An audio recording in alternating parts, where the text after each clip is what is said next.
I was 20 when my life changed forever. I thought I had everything figured out. A loving husband, a baby on the way, and a future that seemed perfect. Living in suburban Connecticut, Jake and I had what everyone called the American dream. Our 2-bedroom starter home wasn't much, but it was ours. Or at least that's what I thought. I met Jake during my sophomore year of college. He worked at the campus coffee shop, always giving me extra whipped cream on my lattes. His smile made my heart skip, and his green eyes held promises I desperately wanted to believe. We got married 6 months after meeting. Everyone said we were too young, too naive. My parents begged me to wait to finish school first. But when you're young and in love, you think you know everything. Jake made me feel safe, protected. Like I'd finally found someone who would never let me go. The pregnancy wasn't planned, but it felt right. Jake cried when I showed him the positive test.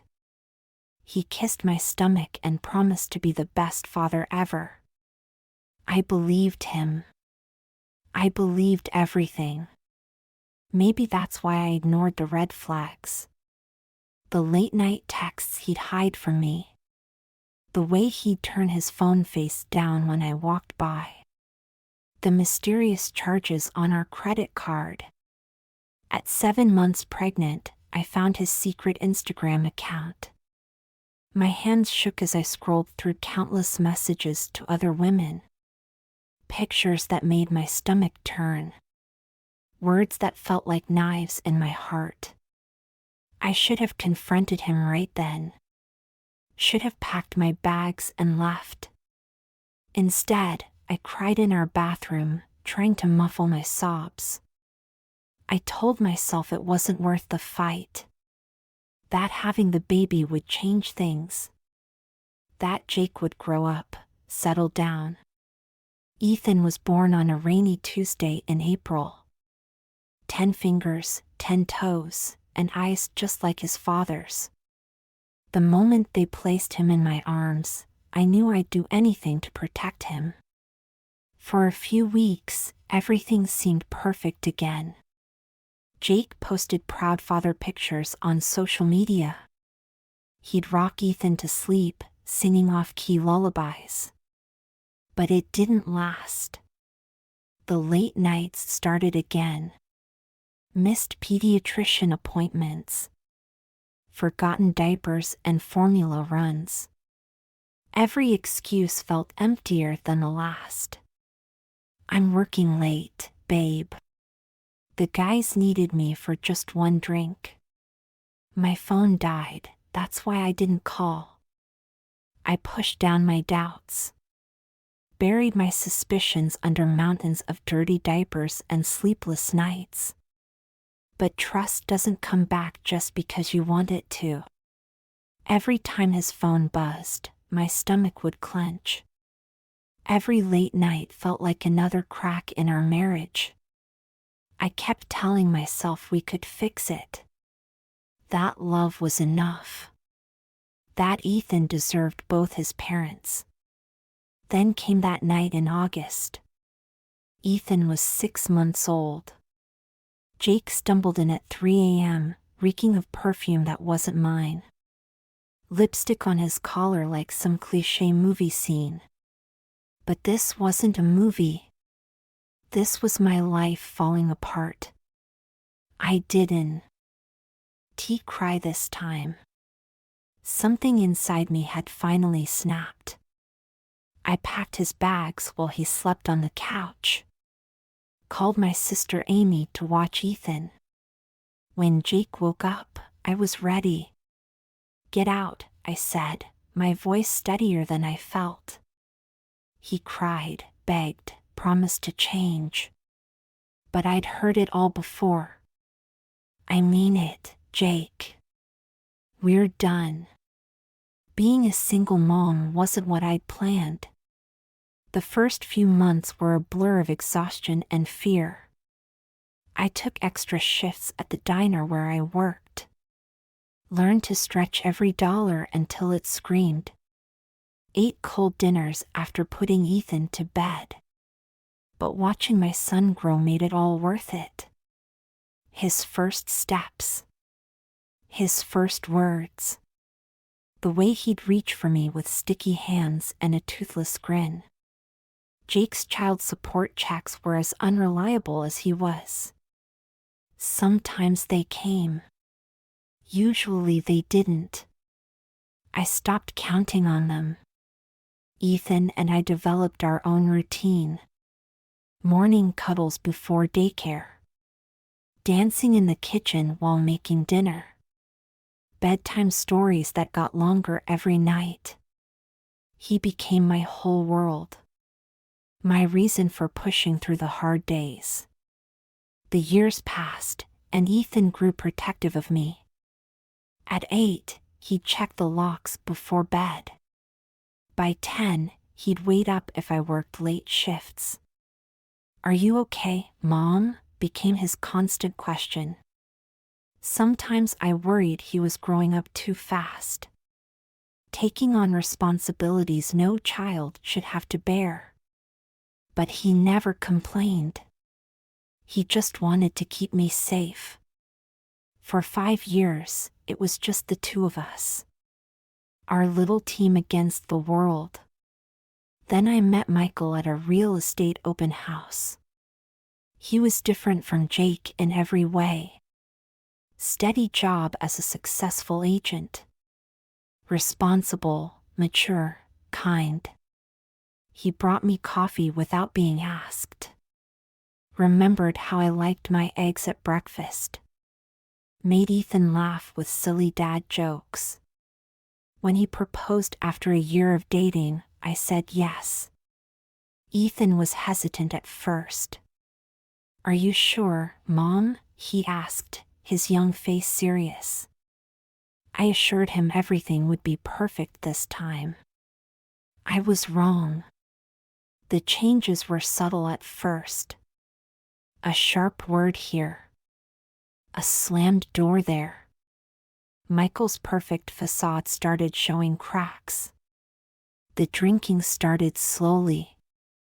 A beer with dinner became a 6-pack. Wine with lunch became a daily habit. I told myself it wasn't that bad. That everyone had stress. That relationships take work. Then I got pregnant with Emily. Michael seemed thrilled at first. Painted the nursery himself. Bought tiny pink dresses and stuffed animals. But the drinking got worse. The yelling started. Names I never thought he'd call me. Threats I tried to pretend weren't real. Ethan heard everything through our thin walls. I'd find him sitting outside my bedroom door some nights. Standing guard like a tiny soldier. Emily was born into a house full of tension. She was beautiful, perfect. A ray of sunshine in our darkening world. Ethan adored her from the first moment. He'd help with diaper changes. Read her bedtime stories. Make sure her food was cut into tiny, safe pieces. For a while, I thought we could make it work. That Emily would be our second chance. That Michael would change for her sake. I was wrong about that too. The night everything fell apart, Emily was crying. She was teething, uncomfortable. Nothing would settle her. Michael came home drunk, angry at the noise. Ethan tried to calm her down, to protect her. That's when Michael snapped. He shoved Ethan, hard. My 13-year-old son hit the wall with a thud. Time seemed to stop. I saw the look in Ethan's eyes. Saw him push himself up, fists clenched. No fear, just determination. That's when I knew. If I didn't end this now, my son would try to end it for me.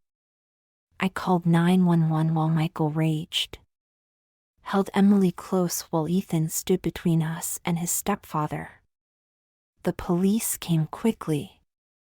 Blue lights flashing in our quiet suburban street.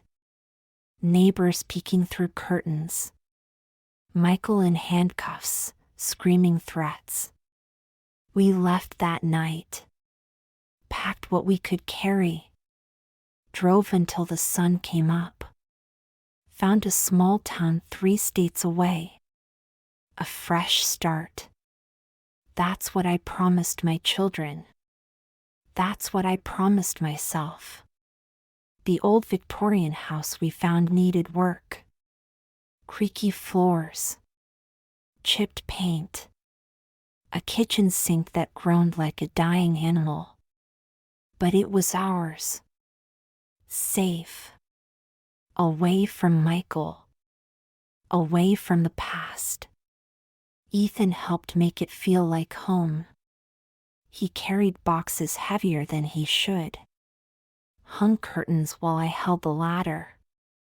Painted Emily's room pink, just the way she wanted. We settled into a new routine. School for the kids. A job at the local bank for me. Family dinners every night. Movie marathons on weekends. Board games where Ethan always let Emily win. For the first time in years, I could breathe. Could sleep through the night. Could laugh without wondering what it would cost me. But sometimes, late at night, I'd still feel it. The loneliness. The ache for something more. The part of me that wanted to feel loved again. I buried those feelings deep. Told myself my children were enough. That I didn't need anyone else. That love wasn't worth the risk. But life has a way of surprising you. Of taking your carefully laid plans. Your solid walls. Your safe boundaries. And shattering them completely. I just didn't know it yet. I didn't know that the biggest challenge, the hardest test, the most impossible choice, was still to come. And it would change everything. Forever. The morning of Ethan's 18th birthday changed everything. I woke up early to make his favorite breakfast. Chocolate chip pancakes and crispy bacon. The house was quiet, peaceful. Emily was still asleep, her door closed tight.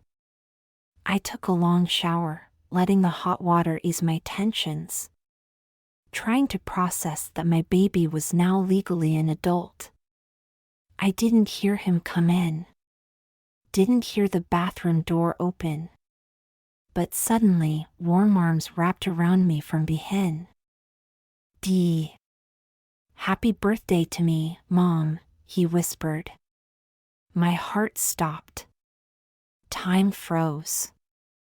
His bare chest pressed against my back. Strong arms holding me close. Too close.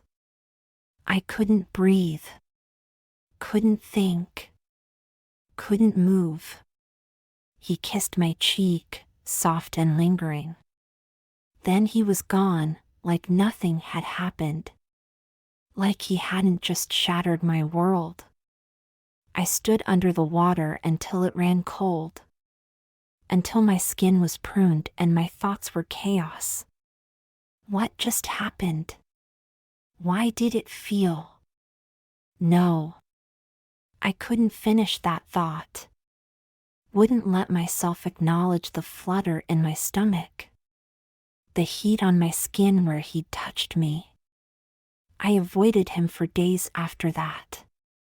Made excuses to stay busy. Worked late at the bank. Volunteered for extra shifts. But I couldn't avoid him forever. Not in our small house. Not with Emily needing both of us. The tension grew thick enough to choke on. Every accidental touch felt electric. Every shared glance held too much meaning. I caught him watching me when he thought I wasn't looking. His eyes different now. Darker. Hungry. One night, I was crying in my room, overwhelmed by guilt and confusion. He found me there, curled up on my bed. "What's wrong?" he asked, sitting beside me. His hand on my arm felt like fire. "Nothing," I lied, but the tears wouldn't stop. He pulled me into his arms, like he'd done countless times before. But it wasn't the same. Nothing was the same anymore. I looked up at him, meaning to pull away. To say something motherly and appropriate. Instead, our lips met. Soft at first. Hesitant. Wrong. So wrong. But then something broke loose inside me. Years of loneliness. Of feeling unwanted. Of craving touch and love and passion. The kiss deepened. His hands tangled in my hair. Mine gripped his shoulders. When we finally pulled apart, we were both shaking. "I'm sorry," I whispered, but I wasn't. Not really. And neither was he. We tried to pretend it didn't happen. Tried to go back to normal. But normal was gone. Shattered like a mirror. Leaving only sharp edges and distorted reflections. We started finding moments. Quick touches in the kitchen. Stolen kisses when Emily wasn't looking. Long glances across the dinner table. It was wrong. I knew it was wrong. Every motherly instinct screamed at me to stop. But I couldn't. We couldn't. The first time we crossed that final line. It was late at night. Emily was at a sleepover. The house was dark and quiet. He came to my room. No pretense. No excuses. Just need and want and desperation. Afterward, I waited for the guilt to crush me. For shame to swallow me whole. Instead, I felt alive. Complete. Wanted. For the first time in years. But the daylight brought reality crashing back. What kind of mother was I? What kind of monster had I become? I started checking my phone obsessively. Jumping at every unexpected noise. Terrified someone would discover our secret. Ethan noticed my anxiety. Of course he did. He noticed everything about me now. He became protective in a new way. Possessive. Jealous of any man who looked at me too long. Who smiled at me too warmly. Emily started noticing changes too. "Why are you and Ethan acting weird?" she asked one day. My heart nearly stopped. "What do you mean, sweetie?" "You're different," she said, wise beyond her years. "Everything's fine," I lied. Another lie in an endless series of lies. My friends started asking questions too. Why I seemed distracted. Why I canceled plans. Why I flinched when my phone buzzed. "Are you dating someone?" they'd ask. If they only knew. If they only understood. How could they? I barely understood it myself. Ethan and I started fighting. Small things at first. his jealousy when I talked to male customers at work, my panic when he got too close in public. But the making up was intense, passionate, desperate. Like we both knew it couldn't last. Shouldn't last. But couldn't stop. I tried to end it once. Told him we needed to stop. That it was destroying us both. He cried. Actually cried. Please don't leave me, he begged. I can't lose you. Not like this. And I gave in. Because I couldn't lose him either. Couldn't bear the thought of him with someone else. Someone his own age. Someone appropriate. Someone who wasn't his mother. The guilt started eating me alive. I lost weight. Couldn't sleep. Jumped at shadows. Started drinking wine to calm my nerves. Just like Michael had. That thought terrified me more than anything.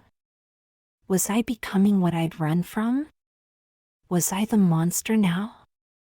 Ethan tried to help. Brought me tea at night. Held me when I shook. Promised everything would be okay. But how could it be? How could any of this be okay?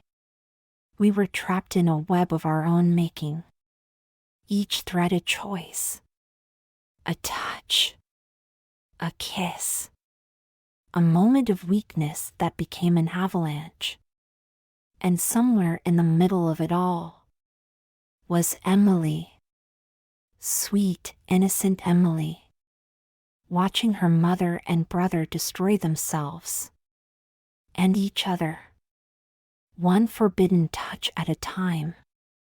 I knew we needed help. Professional help. But how do you explain this? How do you put words to something so wrong? So twisted? So desperately, achingly human? The pressure kept building. Like a pot about to boil over. Something had to give. Someone had to break. I just didn't know who it would be. Or what would be left when they did. The breaking point came on a Tuesday. Ordinary, unremarkable Tuesday. Emily was doing homework at the kitchen table. Ethan was making dinner. Just like any other night. Until Emily asked the question. Are you and Mom going to get married? The spatula clattered to the floor. My coffee cup shattered on the tile.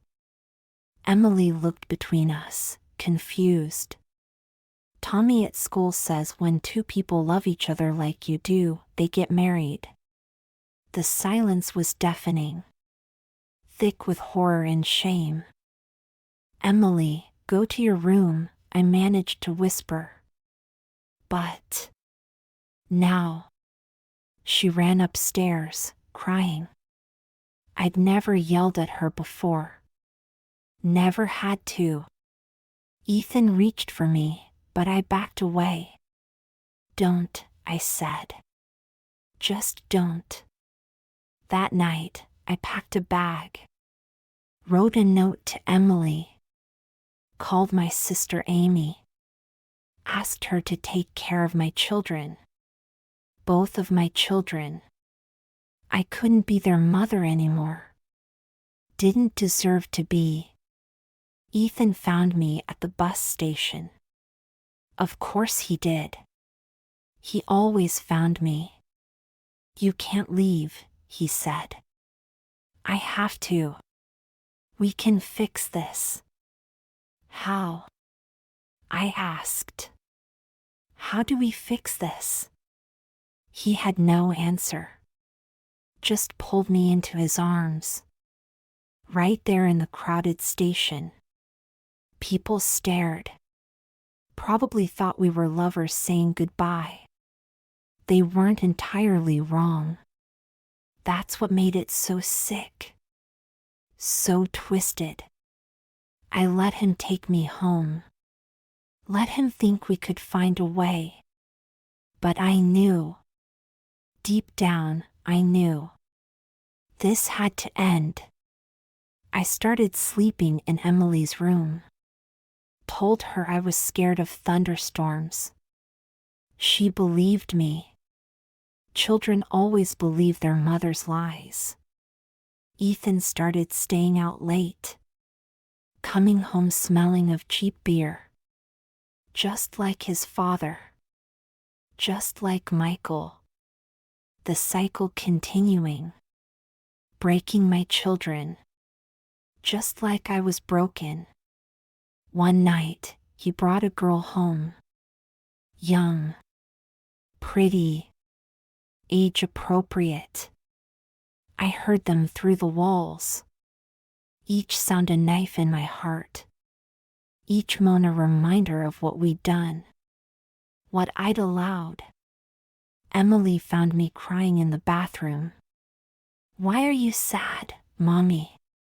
Sometimes grown-ups get sad, baby. Is it because of Ethan's girlfriend? Such an innocent question. Such a loaded answer. I started looking for apartments. Something small. Just for Emily and me. Ethan found the listings on my phone. You're leaving me, he accused. I'm saving us, I corrected. The fight that followed was ugly. Words we couldn't take back. Truths we couldn't hide from anymore. I love you, he shouted. You're my son, I whispered. I'm a man. You're my baby. I'm neither anymore. And he was right. He wasn't my baby anymore. Wasn't the little boy who needed me. He was a man I'd helped break. A soul I'd twisted with my own brokenness. I called a therapist the next day. Not for us. There was no more us. But for him. For me. For Emily. We needed help. Professional help. To untangle this mess we'd made. To find our way back to being mother and son. If we could. If it wasn't too late. The first session was brutal. Sitting in separate chairs. Not touching. Not looking at each other. Telling our story to a stranger. Who didn't judge. Didn't condemn. Just listened. And helped us see. How we'd gotten here. How loneliness and trauma. Fear and need. Had twisted something pure into something dark. Weeks passed. Then months. Ethan moved out. Got his own place. Started college. Started dating. Really dating. Girls his own age. With their own dreams. Their own futures. I focused on Emily. On being her mother. Just her mother. Nothing more. Nothing less. We went to therapy together. Mother and daughter. Healing the wounds I'd caused. Building trust again. One day at a time. The nightmares still come. Dreams of his touch. His kiss. His love. I wake up crying. Hating myself. But less each time. Learning to forgive. Not forget. Never forget. But forgive. Emily asks about him sometimes. When is Ethan coming home? He has his own home now, baby. But he still loves us, right? Always. Just differently now. The way it should be. The way it always should have been. Last week, he brought his girlfriend to dinner. Sarah. 20 years old. Studying psychology. The irony wasn't lost on me. But she made him smile. A real smile. Not the desperate one I used to see. Emily adored her immediately. I watched them together. Saw the way he looked at her. Young love. Pure love. Right love. And something in my heart finally healed. A piece I thought was broken forever. We're not fixed. Not completely. Maybe we never will be. But we're trying. Learning to be family again. Mother and son.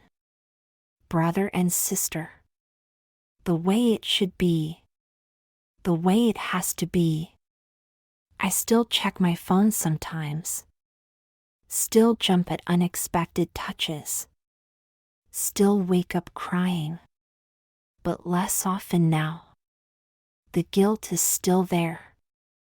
It always will be. But it's not crushing anymore. Not destroying. Just reminding. To be better. To do better. To love better. To anyone reading this. Anyone feeling lost. Broken. Alone. There is help. There is hope. There is a way back. Not to what was. But to what should be. What can be. If you're brave enough to face it. Strong enough to change it. Wise enough to let go. We're all broken somehow. All looking for love. For connection. For meaning. But some lines can't be crossed. Shouldn't be crossed. No matter how much it hurts. No matter how good it feels. No matter how lonely you are. Because the price is too high. For everyone. I know that now. I'll always know that. And maybe, just maybe, that's enough. And